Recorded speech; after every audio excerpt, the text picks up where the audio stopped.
حدیث نمبر 2356 ہے اور موضوع ہے اللہ تعالیٰ سے کیسے شرمایا جائے۔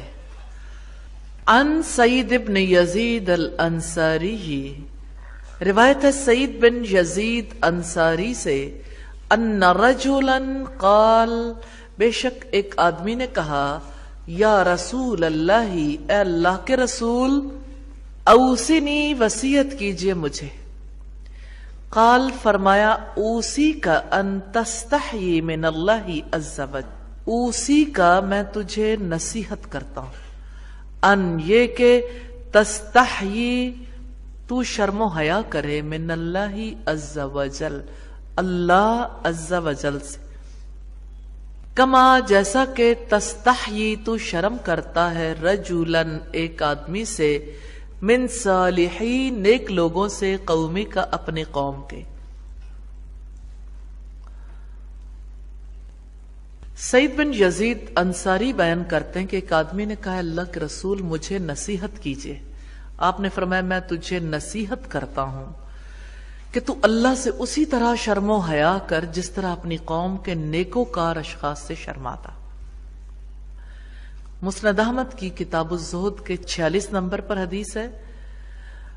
ابو عروبہ الحرانی نے طبقات میں اسے والیوم 2 پیج 10 پر لکھا ہے، اور المنتقى میں یہ والیوم 1 پیج 12 پر ہے۔ بہقی اور خرائطی نے اسے مکارم الاخلاق میں 50 نمبر پر تحریر کیا۔ یہ تخریج امام البانی کی ہے۔ نبی صلی اللہ علیہ وسلم نے توجہ دلائی ہے ظاہری چیز سے، ایک ایسے کام سے جو ظاہر میں عموماً ہوتا ہے۔ علم کے میدان میں معلوم سے نامعلوم کی طرف سفر کیا جاتا ہے۔ جو چیز معلوم ہوتی ہے آسان ہوتی ہے، نامعلوم کی طرف سفر کیا جاتا ہے۔ جو چیز یعنی سمجھ نہیں آتی، پتہ نہیں ہوتی، تو سفر آسان ہو جاتا ہے۔ آپ صلی اللہ علیہ وسلم ہمیشہ آسان سے مشکل کی طرف لے کے جاتے تھے۔ رسول اللہ نے سکھانا ہے اللہ سے حیا کرنا۔ آپ نے کیسے سکھایا کہ جیسے تم اپنی قوم کے کسی نیک آدمی سے حیا کرتے ہو نا، اس کے سامنے کام کرتے ہوئے تمہیں شرم آتی ہے، ایسے ہی تم اللہ سے حیا کرو، کیونکہ اللہ سب سے بڑا ہے۔ آپ نے قوم کے نیک شخص کے سامنے آنے والی شرم و حیا یا جس کا خیال رکھا جاتا ہے اس کو لے کر توجہ کس امر کی طرف دلائی؟ اللہ سے حیا کرنی۔ اس سے کر سکتے ہو نا کسی نیک آدمی سے، اللہ تو سب سے زیادہ مستحق، تم اللہ سے حیا کرو۔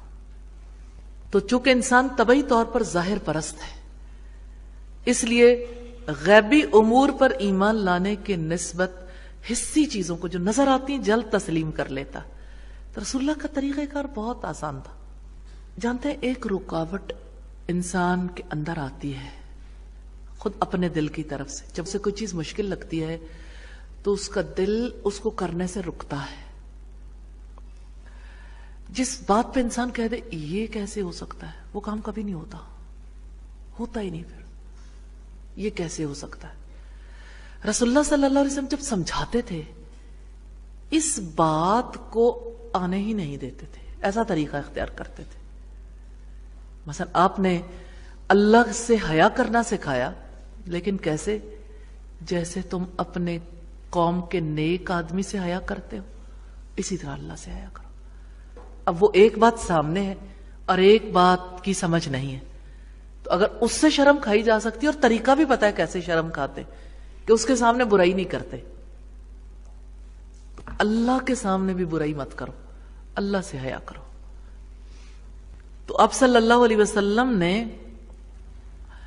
بزرگوں کو سامنے رکھتے ہوئے کہ ان کے سامنے لوگ ناشائستہ حرکات سے پرہیز کرتے ہیں، لیکن وہی پرہیز کرتا، وہی گریز کرتا ہے جو باوقار سمجھ رکھتا ہو، ورنہ نادان اور بے وقوف احمق لوگ تو کہیں بھی گریز نہیں کرتے، انہیں کوئی پتہ نہیں چلتا کہ بڑا کون ہے چھوٹا کون ہے، وہ ایک ہی لاٹھی سے سب کو ہانک دیتے۔ اب ہماری سوسائٹی میں ایسے افراد بہت زیادہ ہو گئے جنہیں یعنی بزرگوں کا لحاظ اور تمیز نہیں ہے۔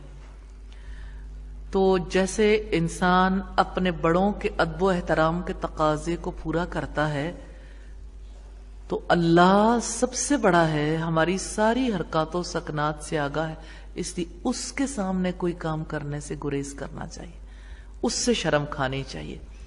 تو بات ہے اللہ تعالی سے حیا کی۔ اب اللہ سے حیا کیسے کی جائے؟ بعض بن حکیم اپنے باپ سے روایت کرتے ہیں، وہ اپنے دادا سے، کہ میں نے رسول اللہ سے پوچھا، اللہ کے رسول ہم اپنے سطر میں سے کیا چھپائیں کیا چھوڑ دیں، یعنی کس سے سطر ڈھانپیں کس سے نہ ڈھانپیں؟ آپ نے فرمایا اپنے سطر کو چھپا سوائے اپنی بیوی کے یا جس کے مالک ہوئے تیرے ہاتھ، یعنی باندی کے۔ راوی نے کہا میں نے عرض کی اللہ کے رسول جبکہ لوگ آپس میں ملے جلے ہوں۔ آپ نے فرمایا اگر تجھ سے ہو سکے کوئی شخص تیری شرمگاہ نہ دیکھے نہ تو اس کو دکھا۔ میں نے کہا اللہ کے رسول جب ہم میں سے کوئی اکیلا ہو یعنی خلوت میں ہو؟ آپ نے فرمایا اللہ زیادہ مستحق ہے بنسبت آدمیوں کے کہ اس سے حیا کی جائے، یعنی تنہائی میں بھی برہنہ نہیں ہونا چاہیے، اللہ سے شرم کرنی چاہیے۔ ترمذی کی 2769 نمبر روایت۔ برہنگی سطر کو اتار دینا تنہائی میں بھی ہو، انسان کے ذہن پر ایک چھاپ مرتب کرتا، اس کی وجہ سے انسان کے اندر سے حیا اٹھتی ہے، جھجک ختم ہوتی ہے۔ شیطان کا پہلا وار جو انسانیت پر ہوتا ہے وہ اس کی حیا پر ہوتا ہے۔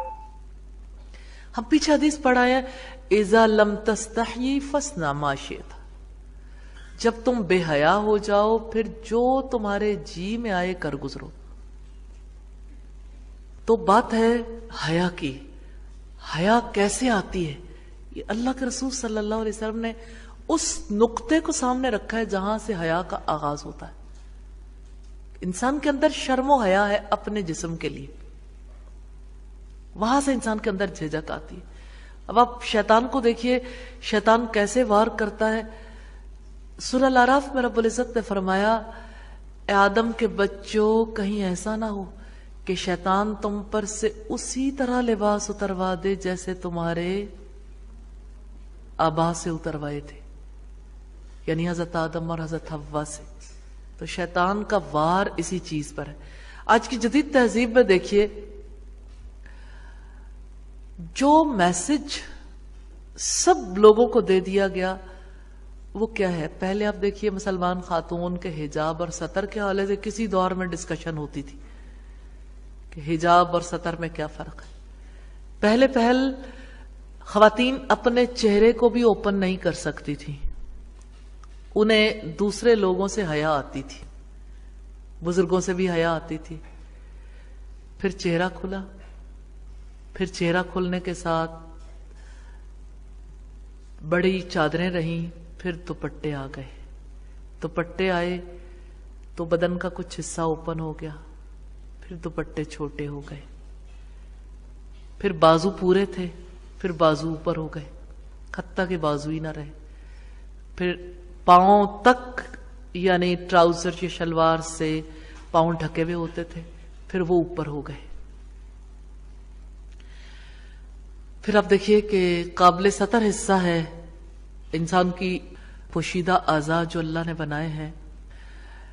اب دیکھیے یہ ہڈی باپ کو بھی نظر نہیں آنا چاہیے، اس کے نیچے جو کچھ ہے بھائی کو بھی نہیں، اور اس ہڈی کے نیچے ہر دنیا کا شخص ہماری بیٹیوں بہنوں کو دیکھتا پھرتا،